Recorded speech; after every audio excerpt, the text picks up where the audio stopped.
Hello guys, this is Arvind here from Edureka and I welcome you all to this amazing session on Docker tutorial. So Docker is gaining popularity and its usage is spreading like wildfire. The reason for Docker's growing popularity is the extent to which it can be used in an IT organization. Very few tools out there have the functionality to find itself useful to both developers as well as system admins. So Docker is one such tool that truly lives up to its expectations of build, ship, and run.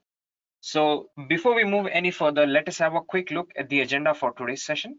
So first we'll be starting with why at all do we need Docker, as in the reasons why Docker came into existence. So after that, we will see how Docker solves the problems of the previous landscape. I mean, the scenarios where Docker didn't exist. So after that, we will see the definition of Docker, what is Docker and what advantages or benefits it has to offer us. Moving on, we will discuss the Docker architecture, in which we will see the various components that constitute the Docker architecture. After that, we will have a look at the installation part and few of the basic commands that you must be aware of while working with Docker. And after that, we will have a look at few of the terms, as you can see on the screen, such as Docker Swarm, Docker Volume, and Docker Compose. After that, we will compare the two orchestration tools here, such as Docker Swarm and Kubernetes. After that, we will have a look at how exactly is Docker used in DevOps. And finally, we will conclude this session with a demo part on Docker. So I hope I'm clear with the agenda. Just a reminder, in case you have not yet subscribed to our YouTube channel, please do subscribe and also hit the bell icon so that you never miss an update from Edureka. And also, if you're someone who's looking for a course in DevOps, then you can find the link for that course in the description box below. So without any further ado, let us begin with our first topic, why at all do we need Docker? So before Docker came into the picture, there was this concept of virtualization or use of virtual machines. So virtualization is the technique of importing a guest OS on the top of a host operating system. This technique was a revelation at the beginning because it allowed developers to run multiple operating systems in different virtual machines, all running on the same host operating system. This eliminated the need for extra hardware resource. The advantages of virtual machines or virtualization are multiple OS can be run on the same machine. The second point here is the maintenance and the recovery were easy in case of failure conditions. And the third point here is the total cost of ownership was also less due to the reduced need for infrastructure. So as you can see on the diagram that is present on your screen right now, you can see that there is a host operating system on which there are multiple guest OS running, which is nothing but the virtual machines. So as you know, nothing is perfect. Virtualization also had a few shortcomings. So running multiple virtual machines in the same host OS leads to the performance degradation. This is because of the guest OS running on the top of host OS, which will have its own kernel and set of libraries and dependencies. This takes up a large chunk of system resources, that is hard disk, processor, and RAM. Another problem with virtual machines which uses virtualization is that it takes almost a minute to boot up. So this problem is very critical in case of real-time applications. So these drawbacks led to the emergence of a new technique called containerization. So now let us move ahead and talk about containerization. So basically Docker is a containerization tool here. So containerization is the technique of bringing virtualization to the OS level. While virtualization brings abstraction to the hardware, containerization brings abstraction to the OS. So you must note here that containerization is also a type of virtualization only. But containerization is, however, more efficient because there is no guest OS here and utilizes a host's operating system, share relevant public libraries and resources as and when needed, unlike the virtual machines. So application-specific libraries and binaries of containers run on the host kernel, which makes processing and execution very fast. So even if you talk about the booting up process, it takes only a fraction of a second in case of containerization. Because all the containers share host operating system and holds only the application related binaries and libraries, they are lightweight and faster than virtual machines. So in the diagram that you can see on the screen right now, there is a host OS which is shared by all the containers. So containers only contain application specific libraries which are separate for each container, and they are faster and they do not waste any resource. All these containers are handled by the containerization layer, which is not native to the host OS. Hence, a software is needed which can enable you to create and run containers on your host OS. So this is how containerization solves the problems of the virtualization. So now let us talk about the actual concept of Docker.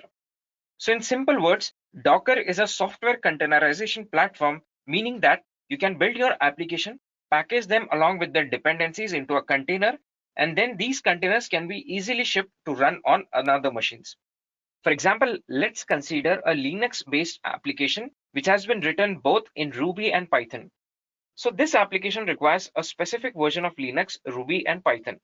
In order to avoid any version conflicts on user's end, a Linux Docker container can be created with the required versions of Ruby and Python installed along with the application. So now the end users can use the application easily by running this container without worrying about the dependencies or any version conflicts. So these containers use containerization, which can be considered as an evolved version of virtualization. So the same task can also be achieved using virtual machines, but however, that is not very efficient. So the next point that we are going to discuss is the advantages of Docker. So using Docker lets you ship code faster, standardize application operations, seamlessly move code, and save money by improving resource utilization. With Docker, you can get a single object that can reliably run anywhere. Docker's simple and straightforward syntax gives you full control. Wide adoption means that there's a robust ecosystem of tools and off-the-shelf applications that are ready to use with Docker. So the first advantage here is you can ship more software, that too at a faster pace. So Docker users on average ship software 7 times more frequently than non-Docker users. Hence, Docker enables you to ship isolated services as often as needed.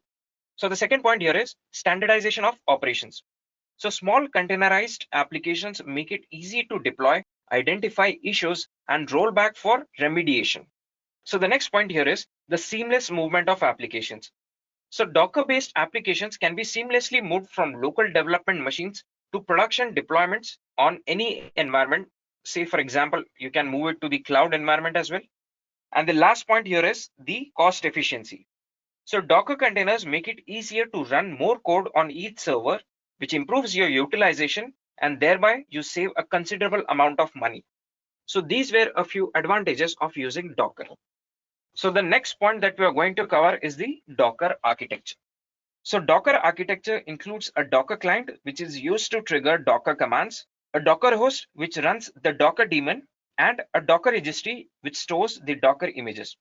The Docker daemon running with the Docker host is responsible for the images and containers. So we will have a look at what exactly are the images and containers in the later part of this session. So for more reference, you can refer to the diagram that is present on your screen right now. So to build a Docker image, we can use the CLI or the client to issue a build command to the Docker daemon, which runs on the Docker host. The Docker daemon will then build an image based on your inputs and save it in the registry, which can either be a Docker hub or a local repository. So if we do not want to create an image, then we can just pull an image from the Docker hub, which would have been built by a different users. And finally, if we have to create a running instance of any Docker image, we can issue a run command from the CLI or the client, which will create a Docker container. So this was the overall functioning of Docker architecture. As we move forward, things will be more clear to you. So now let us talk about the components of the Docker architecture, starting with Docker Engine. So Docker Engine is the heart of the Docker architecture. So Docker Engine is simply the Docker application that is installed on host operating system or the host machine. It works like a client-server application which uses a server, which is a type of long-running program called the daemon process. The second point here is the command line interface or the client, as you can see on the screen. And the third component here is the REST API, which is used for communication between the CLI client and the Docker daemon. So if you have a look at the image that is present on your screen right now, there's a Linux-based OS and there's one Docker client which can be accessed from the terminal and a Docker host which runs the Docker daemon. We build our Docker images and run Docker containers by passing the commands from the CLI client to the Docker daemon. So this was the Docker engine. And now let us talk about the next components, starting with Docker image. So Docker image can be compared to a template which is used to create Docker containers. So they are the building blocks of a Docker container. These Docker images are created using the build command. These read-only templates are used for creating containers by using the run command.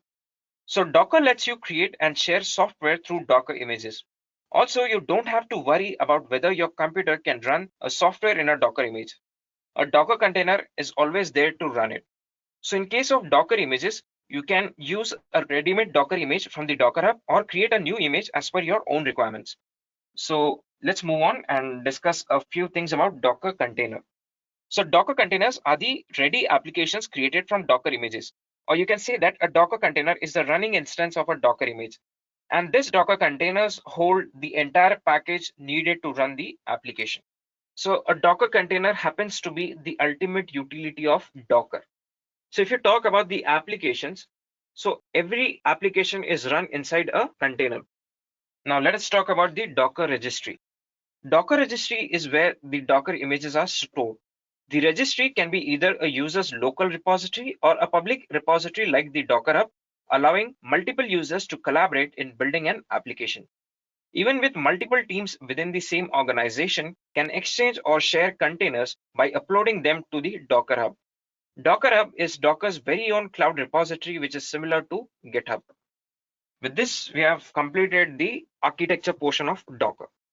So now let us talk about the installation part of Docker. So Docker can be installed on any operating system, be it Linux-based OS or Windows OS or Mac operating system and so on. So as far as this session is concerned, I'm going to talk about the installation of Docker on CentOS. For installing Docker on CentOS, there are a few simple steps. So the first step here is start by updating your system packages and installing the required dependencies. So for that, the commands are very simple, as you can see on the screen. So these are the two commands that you need to execute in the first step of your installation process. So in the second step, you run the command which will add the Docker stable repository to your system. So and the command for that is very simple, as you can see on the screen. You just need to type this command. And in the third step, we will install the latest version of Docker Community Edition by using the yum command. So the command for this step is very simple, as you can see on the screen, sudo yum install docker-ce.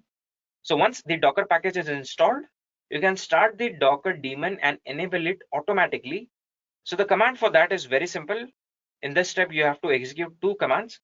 As you can see on the screen, sudo systemctl start Docker and sudo systemctl enable Docker.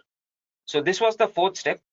And in the final step, you just need to verify whether Docker service is running or not. So the command for that is very simple, sudo systemctl status Docker. So using this command, you'll be able to see whether Docker is running on your system or not. And just to verify, you can type the command docker-v, which will show you the Docker version type. So these were a few simple steps to install Docker on your CentOS. So as you can see here, I'm already onto my CentOS, okay, inside a virtual box. And now we will have a look at a few of the basic commands that you must be aware of if you're working with Docker. So starting with the first command, which will help us know the version of Docker. Okay, so the command for that is very simple, docker -version. So if you type this command, you can see here, you'll get this message, Docker version 1.13.1, and this is the build. This was about the Docker version. So the next command that we're going to talk about is the Docker information. So if you want a detailed information about the Docker, that is the containers and everything you want to know, like the kernel version, the OS type, architecture, everything. So the command for that is docker space info.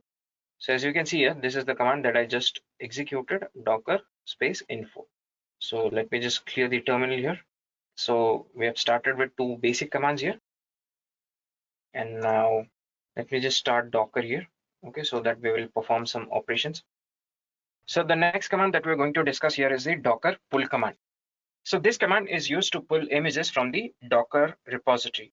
The repository can be either your local system or it can also be a remote repository such as the Docker Hub. So let me just type one command here to pull an image. So say for example, you can pull anything that you want. So let me just pull Docker pull and Ubuntu. So here it says image is up to date.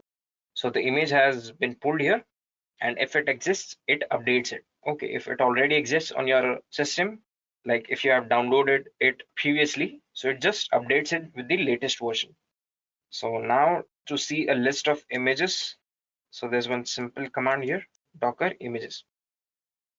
So as you can see here, Ubuntu, it was previously downloaded 3 days ago, so it just updated it with the latest version. These are the list of images present on your system right now. So let me just clear the terminal here. So say for example, if you want to run an image, so the command for that is very simple. So I hope till now you have got the concept of images and containers. So whenever you run an image, you form a container, like it leads to the formation of a container. And before an image, there's one concept of Docker file. You write your requirements in your Docker file about the application. So once you build that Docker file, it leads to the creation of an image.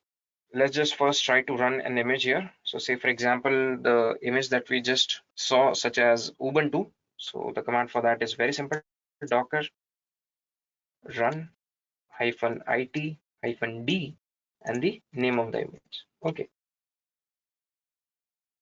So as you can see here, it has displayed an ID here, which is a long ID. So this means that an image has been run and a container has been created. If you want to see a list of all the running containers, so the command for that is very simple. You need to simply type docker and ps. Just press enter.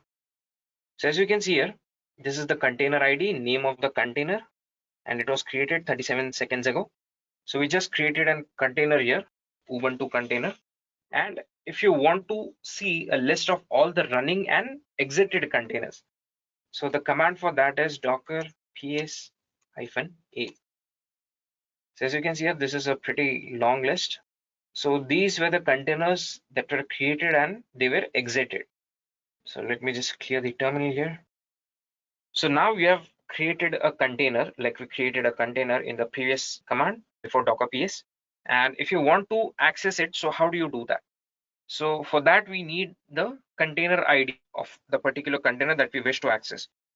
Let me just again type the command docker ps to fetch the container ID here. Okay, so let me just copy this, Control C. Oh, I think it doesn't work here. So let me just copy this. And the command for that is to access a container, running container, docker exec space -it, and then you have to paste the image here. And after that, you have to type bash, that is bash, and press enter. So as you can see here, previously it was root at the rate localhost Edureka, and now it is root at the rate the container ID here. So this means that we are inside the container. Now we can do whatever operations that we want or whatever task that we wish to perform. So this is how you access a running container. And how do you stop a container? So the command for that is docker stop and the container ID. So we just copied it in the previous step. So similar to docker stop command, there's one command to start a container, docker start, and then you write the container ID. Similarly, to kill a container, there's one command called docker kill, docker space kill, and then the container ID. This command will kill the container. So after that, the next command that we're going to see is the docker rm command. So this command is basically used to delete a stopped container. The command for that is docker space rm and then the container ID. So this means that the container has been deleted, and the only criteria here is that container must be stopped. It shouldn't be a running container. So to fetch a list of locally stored images, there is one command called docker images, as we discussed previously.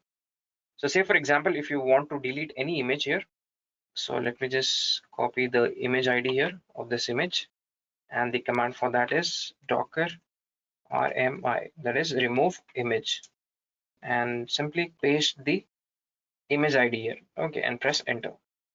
So as you can see here, this image has been deleted.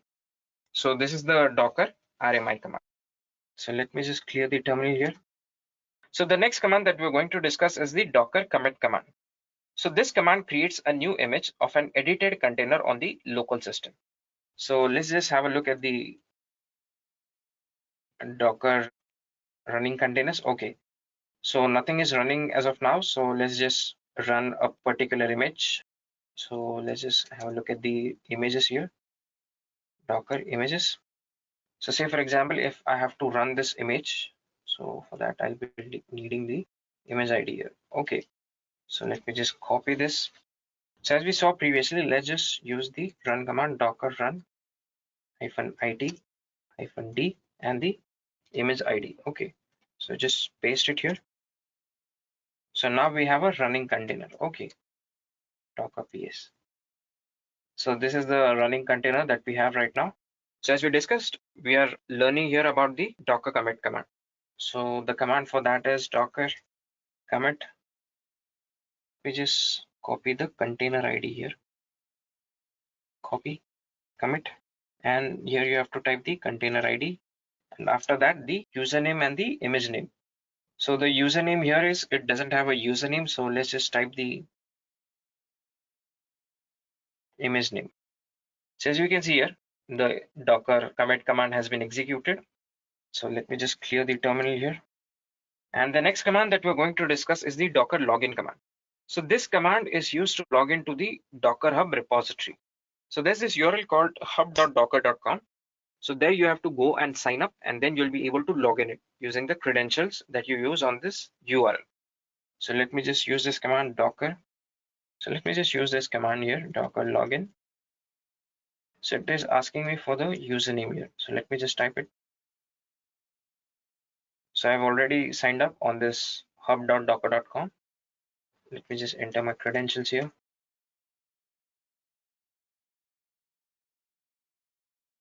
Okay, it says incorrect username or password. So let me just try again. I'll enter my username. After that, you enter the password here. So now I've entered correct password here and it says login succeeded. So this is how you log in onto your Docker Hub repository using the credentials here. So guys, the next command that we are going to discuss is the Docker push command. So basically this command is used to push an image to the Docker Hub repository. Let me just have a look at the list of images present here. So the command, as we already know, for that is docker images. So simply type docker images and press enter here. This is the list of images that is present right here. So say for example, if you want to push this image here called MySQL onto the Docker Hub. So for that, we'll first have to create a container out of that image, and the command for that is docker run -it -d and the image ID. Okay, so let me just copy this image ID here, copy and paste it here. So first we are running an image here to create a container. So once that container gets created, we'll have to commit it. So as we all previously saw, the command for docker commit. Before that, we will have a look at the list of running containers here. Okay, because we'll be needing the container ID here. So docker ps. So this is the container ID here. Let me just copy this. Once you do that, you'll have to commit it. So the command for that is docker commit the container ID that we just copied. Let me just paste it here. After that, you have the username and the image name. Arvind P111/MySQL. Once you do that, now you're ready to push this image here. So the command for docker push is docker push, then the username and the image name. Arvind P111/MySQL. So as you can see here, it is preparing to push here. So this might take a few seconds. As you can see here, it has displayed this very long ID here and size. So this means that our image has been pushed here. So let's just verify this by using the command docker images. So as you can see here, this is the username and this image name MySQL, and it has been pushed here. So this was about the docker push command. So now we will discuss a very important command here called the docker build command. So this command is basically used to build an image from a specified Docker file. For using this command, there are basically a few steps that we need to follow. First, we will create a Docker file After that, we will add instructions to that Docker file as per our requirement. And once we create a Docker file, we will build that file using the build command. And after that, once the Docker file has been built, it will create a Docker image. And then we will run that image in the fourth step, which will create a Docker container. Pretty simple. So let's just start by creating a Docker file. So for that, let me just see the current working directory. So let's just go to desktop here. So let's just create a folder here called my images. So now let's just enter into that folder that we just created. So once you do that, you have to create a Docker file here. So for that, let's just create a file, Docker file. So let's just write a few things inside it. So for that, you can use any editor that you want. So now I'm inside my Docker file. So here you can write whatever you want, like as per your requirements. So let me just write a few commands here.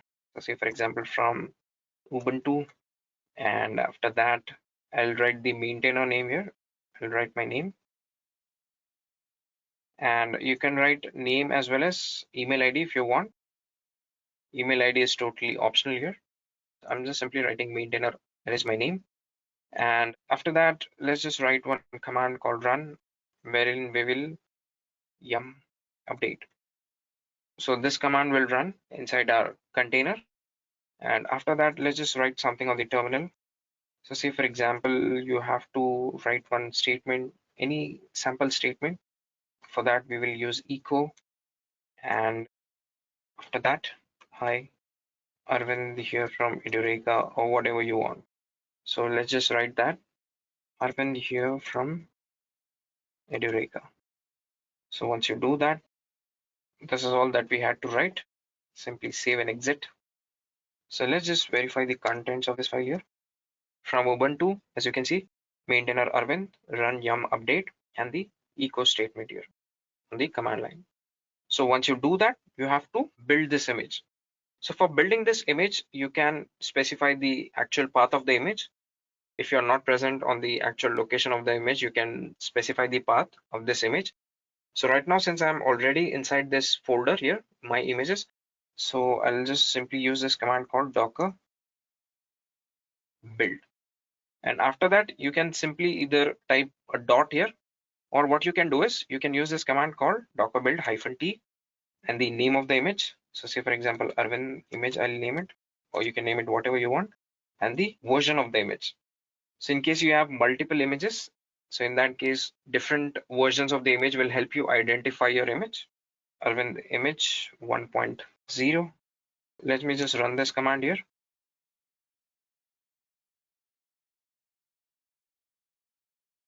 I forgot one very important thing here. After this thing, you have to specify a dot here. Okay. Again, let me just tell you this command here, docker build -t, the name of the image, the version, and then dot.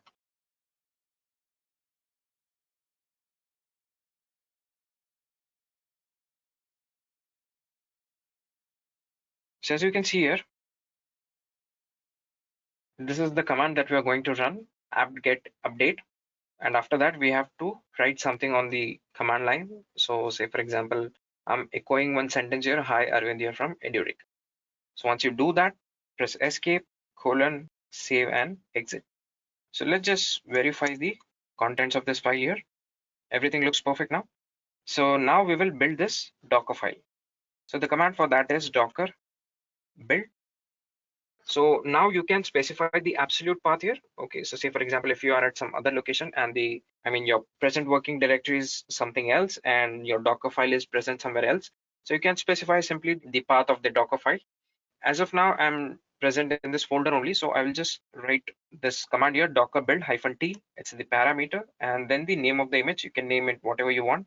So say for example, you can name it Arvind image 1 : the version, and then the dot here. So as you can see here, these are the steps it follows from Ubuntu maintainer run apt-get update.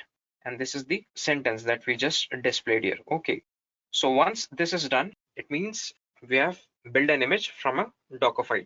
And once you do that, what we do next is we simply have to run the image here. So this is the image here. So let's just copy this. Once you copy it, you have to simply run the command docker run and copy the image ID here. Press enter. So as you can see here, hi, Arvind here from Edureka. So this means that we have created a container from a Docker file. So this is the way to do it. We just clear the terminal here. So guys, the next topic that we're going to cover is Docker Compose. So let us now have a look at what exactly is Docker Compose. So Docker Compose is a tool for defining and running multi-container Docker applications. Docker Compose is basically used to run multiple Docker containers as a single server. With Docker Compose, you can use a compose file to configure your application's service. Then using a single command, you can create and start all the services from your configuration. Okay. So suppose you have multiple applications in various containers and all those containers are linked together. So you don't want to execute each of those containers one by one, but you want to run those containers with a single command. That's where Docker Compose comes into picture. With Docker Compose, you can run multiple applications in various containers, and that too with a single command called Docker Compose up. Okay, so let me give you an example here. Suppose you have different containers and one running for a web application, another for running a database, and another running for a Redis. Okay, so as you can see on the screen, the diagram. So all of these are present in a YAML file or YML file. That is called a Docker Compose file from where you can run these containers with a single command. So let me just give you one more example here. Suppose you want to publish a blog, and for that you will use basically the content management system or the CMS. So WordPress is the most widely preferred choice for CMS. Basically, you need one container for WordPress and you need one more container as MySQL for backend. And that MySQL container should be linked to the WordPress container. We also need one more container for PHP and that will be linked to the MySQL database. Basically, it is used to access MySQL database. So what we will do in such scenario? So here the first step will be you'll write a Docker file in which you will have instructions to install WordPress, and after that you'll have instructions to install MariaDB. So MariaDB is one of the most popular database servers in the world. It is made by the original developers of MySQL. MariaDB is developed as open source software, and as a relational database, it provides a SQL interface for accessing data. After this, you install the phpMyAdmin. So what is phpMyAdmin? It is a free tool written in PHP, and it is intended to handle the administration of MySQL over the web. And finally, you create a WordPress site. Okay, so all of this is written in the Docker Compose file, and after that, you run a single command and all of this gets created for you. Okay, so now let us just quickly go to the hands-on part here. I'll show you how do you use Docker Compose here. Okay, so for that, let me just go to my Ubuntu here. So I'm basically running the Ubuntu operating system on the VirtualBox.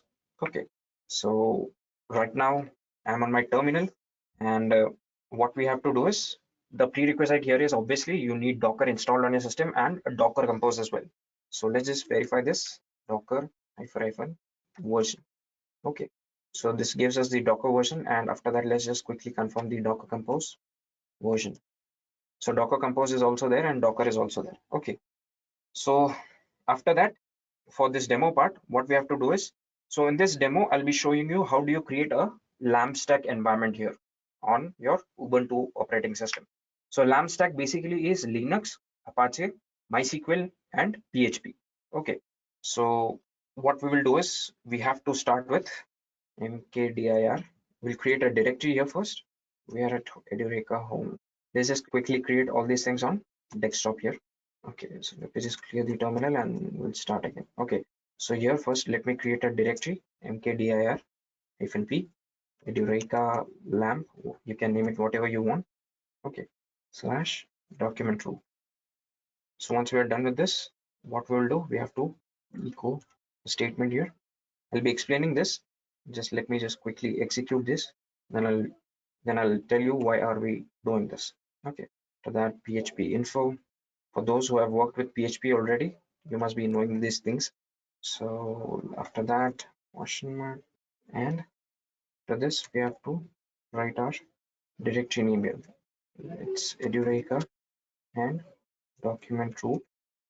And here we will create a simple index.php.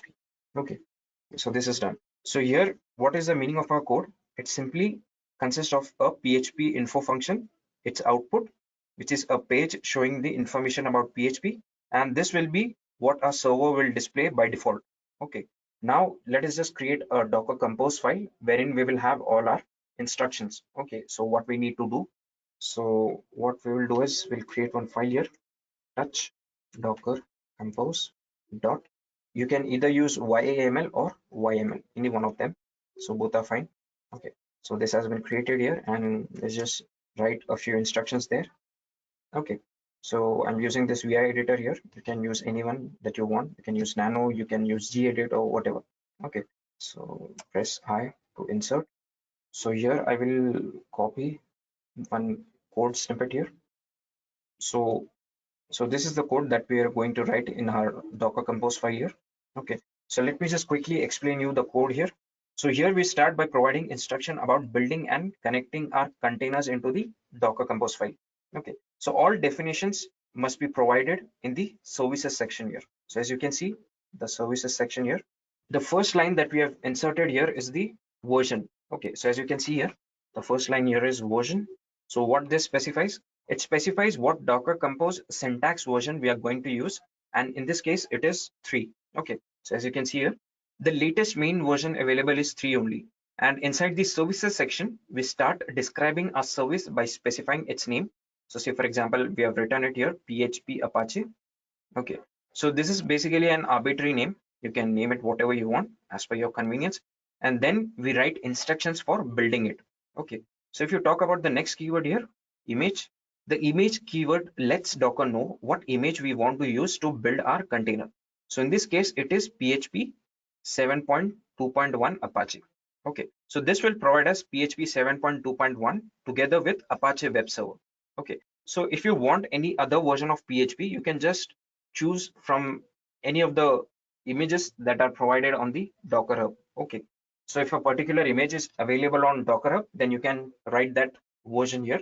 Okay, so after that, this next keyword here or the instruction here is the port section. Okay, so using this keyword port, we are telling Docker to map the port 80 on our host to the port 80 on the container. So this way will appear as we were running the web server directly on our system. Okay, so after that, we are using this keyword called volumes here. Okay, so this is basically used to specify a bind mount. Since during the development, the code changes a lot and it is at a very rapid pace, there would be no sense in putting the code directly inside a container. This way, we should rebuild it every time we make some modifications. Instead, what we are going to do is we are going to tell Docker to bind mount the document root directory at this location, where www and HTML, and this location is inside the container. So this directory represents the main Apache virtual host document root, and therefore the code we put inside it will be immediately available. Okay, and finally we use the link section here for specifying the MariaDB as its argument. Okay, so this keyword, it's not needed as it may seem to create a connection between the two containers. Even without specifying it, the MariaDB service would be reachable from inside the container built for the Apache PHP service by using its name as a host name. So the links keyword here does two things. First, it lets us optionally specify an alias we can use to reference a service in addition to its name. So say, for example, by writing the line here, links MariaDB, the service would also be reached using the database service. I repeat. The second thing link does is specify a dependency. So in this case, the PHP Apache service will be considered as dependent from the MariaDB one. So the latter will be started before the former when building or starting the environment here. Okay, so now coming to the database section here. So the database is an essential part of the LAMP environment. It is used for data persistence. In this case, we are going to use the MariaDB. So as you can see here, this is the section that I'm going to talk about right now. So we already know now what is the meaning of this keyword here, image. The same goes for volumes as well. We have discussed this. Okay. As discussed earlier, a bind mount is a quick way to mount a host directory inside a container so that the files contained in said directory become accessible from inside the restricted environment. And this is done to specify the bind mount here. Okay, so if you talk about this keyword here called environment, so it lets us set some environment variables which will influence the behavior of the service. So first we use the word TZ to specify our database time zone. Okay, so as you can see here, the database time zone here, you can use it as per your convenience. Right now I've written it Europe or Rome. Okay, so this is as per the region or the country that you are living in.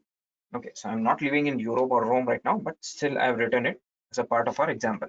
Okay, so the names of other variables say everything about their purpose. By using them, we set important details as the name of the default database to be created, such as the testDB. As you can see here, the database name is testDB. The user to be created and its password here. Okay, so the MySQL user here is test user and the password is test password. We also set the root user password and decide not to allow any empty password. Okay, so MySQL root password here is this thing, root pwd, and MySQL allow empty password, it is set to no here. And finally, we have the volumes section here for MariaDB, as you can see here. So in this section, we must declare the named volume with reference from the MariaDB server definition. Okay, so this was the entire Docker Compose file here. So let me just quickly copy this. So, and now what we will do is we will paste it in the Docker Compose file. So let me just paste it here. So with this, we'll just quickly write and save it here. So let's just quickly verify the contents of this file here. Cat. Okay, so everything looks perfect now. So now what we are going to do is just we are going to execute this .yml file, docker compose.yml file using one single command. So the command for that is docker compose-compose. And so once you do this, let's see what happens. So this might take a few seconds here. As you can see, it is downloading. So as you must notice here, the command must be executed inside the same directory where the Docker Compose file is located. At the end, if everything goes well, by navigating to the local host on our system, we shall see the output of the PHP script we placed in the document root here. So let's just wait for a few seconds here. So as you can see here, with this command called docker compose up, we executed this command.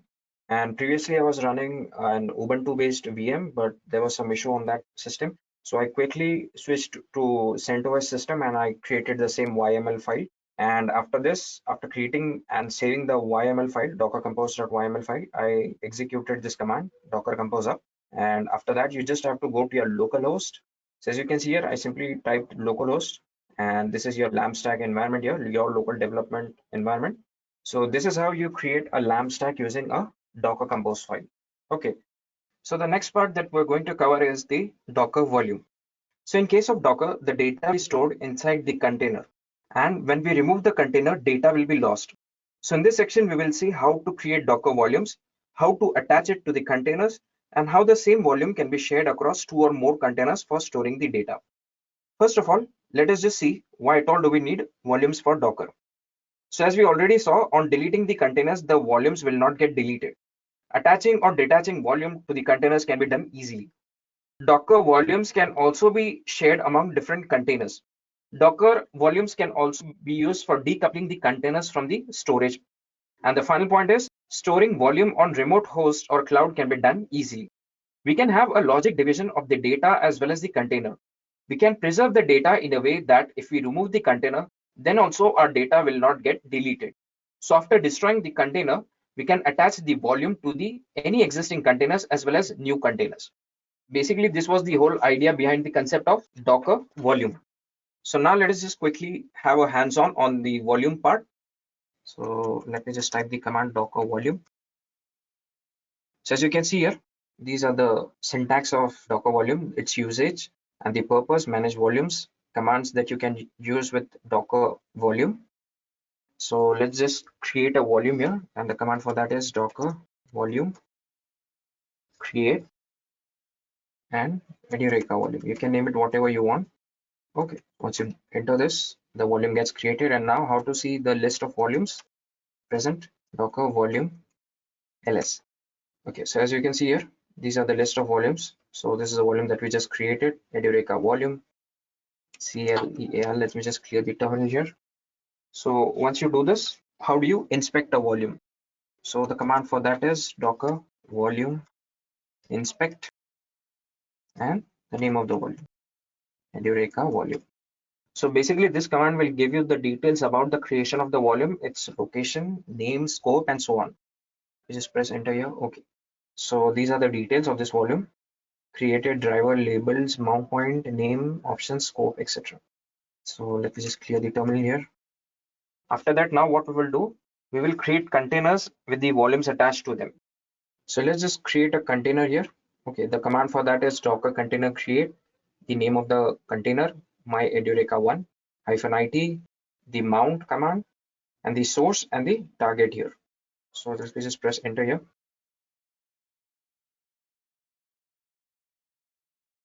So let us just create a volume here. So the command for that is very simple: docker volume create and the name of the volume. So simply press enter here and the volume gets created. To get a list of volumes present, the command for that is docker volume ls. So as you can see here, this is the list of volumes. So after that, if you have to inspect the volume here, so if you want to know the details about any volume, so docker volume inspect and the name of the volume. So DevOps volume, say for example, DevOps underscore volume. Okay, so these are the details of the volume that we just created. Okay, so let me just clear the terminal.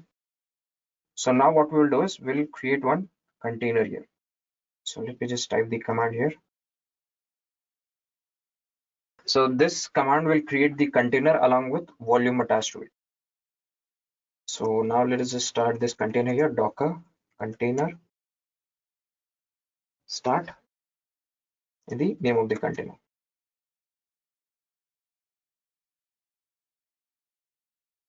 Okay, so as you can see here, the container has been started here.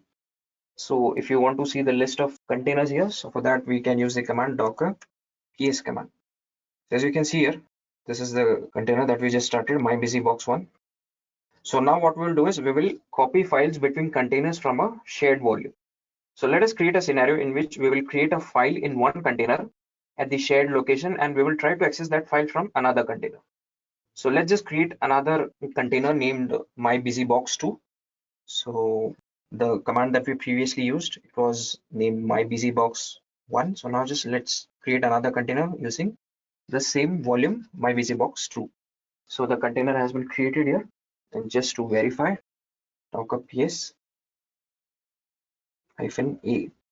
So this command will show you my busybox1, and as you can see here, this is the first that we created about a minute ago, and this is the second one, my busybox2. So let me just clear the terminal here. So once you do this, let us just connect to the first container and create a file inside one folder here. So for that, to connect to one container, the command for that is docker exec, as we previously saw, if you guys remember, -it, the name of the container, my busybox1 and sh. So now we are inside that container, and now what we will do is, so as you can see here, there's this folder called app here, so we will just navigate to that folder. Okay, we are inside the app now, and we'll create a directory here.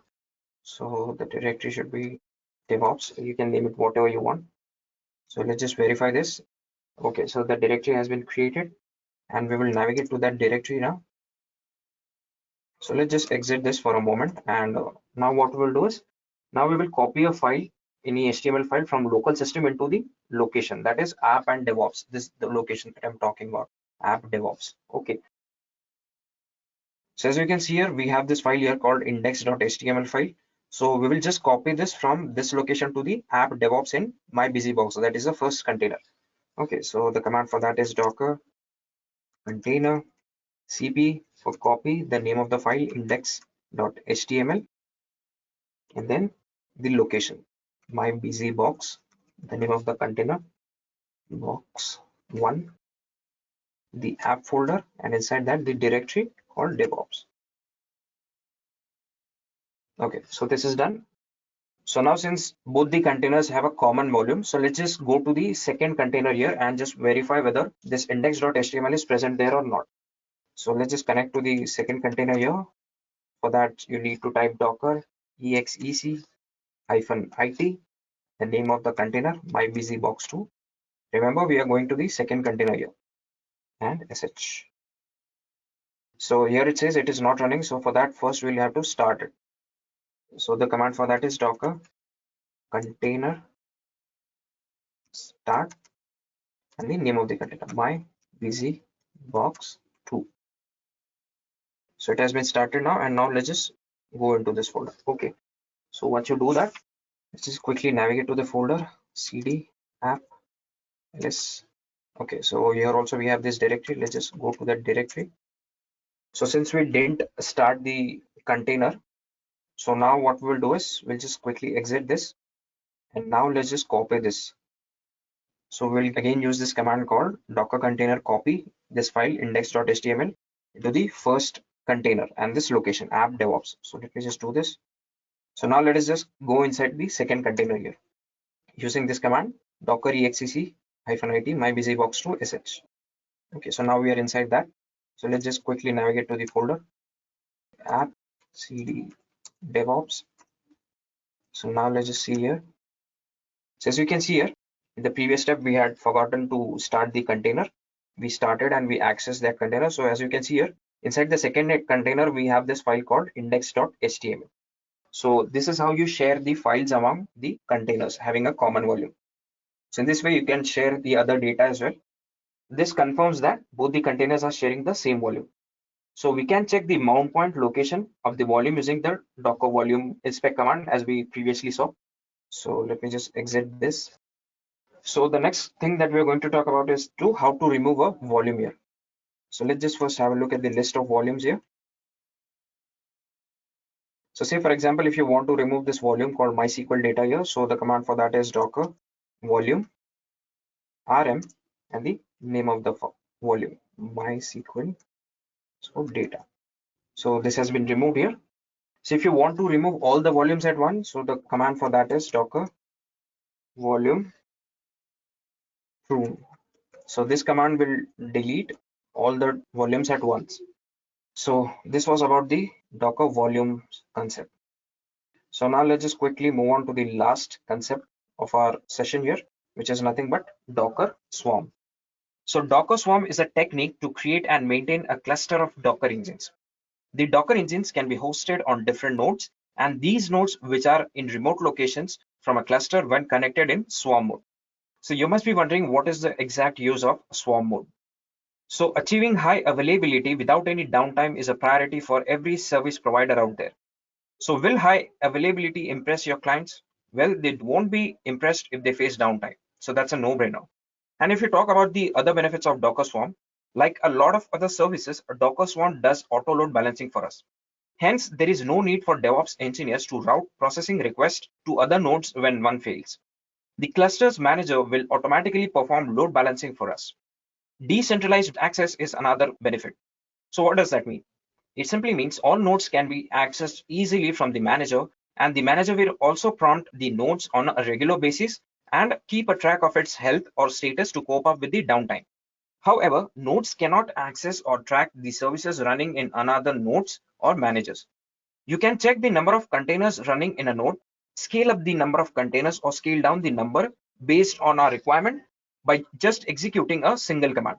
Even after an application has been deployed, we can issue rolling updates and make sure that CI, that is continuous integration, is achieved. Rolling updates are issued to one node after the other, thus making sure that there is no downtime and load is distributed between the other nodes in the cluster. So this was the concept of Docker Swarm. So now, just as Docker Swarm is a container orchestration platform, similarly, there's another very popular container orchestration platform called Kubernetes. So now let us just compare both Docker Swarm with Kubernetes and see how they fare. So the first point of comparison between Docker Swarm and Kubernetes is the installation and cluster configuration. Setting up a cluster with Docker Swarm can be done with a snap of your fingers. Only two commands need to be executed, one at manager's end and the other one at the worker's end. Literally, that's all it takes. After that, you can straight away commence your development. However, with Kubernetes, the setup is nowhere as easy as Swarm.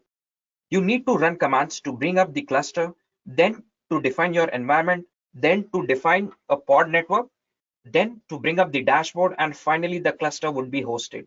So this is a series of a bit complicated steps if you talk about the Kubernetes. The second point here is the GUI. A GUI is basically a dashboard which can be used to control your cluster effortlessly. No CLI commands, hassle, no technical efforts, and simple English which can even professionals from non-technical background can cope up. So this was about the GUI of Kubernetes. However, Docker Swarm will reply by saying that we do not have such facility now. Yes, there is no dashboard in Docker Swarm, but technical experts here would say that if you're dealing with containers, then you are technical enough to deal without a GUI. And this is to some extent is partially true. So the third point here is the scalability. Scaling up the number of containers is an eventual need for simply any company. There's no exception there.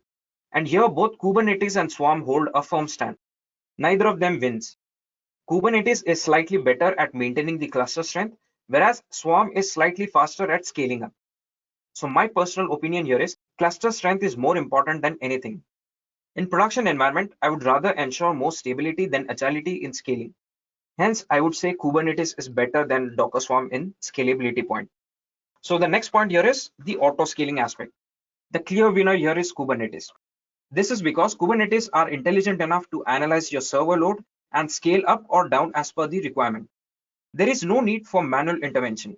This is a big help because the famous traffic catastrophe can be completely avoided. But Docker Swarm is not the confident defender here. When traffic pours, it crumbles with no help available. And manual intervention is the only way out. So there's no support here for auto scaling. So the next point of comparison here is the load balancing. Kubernetes is beaten here. At times you need to manually configure your load balancing settings. Multiple containers are served as one pod, and each service can be defined as a group of pods.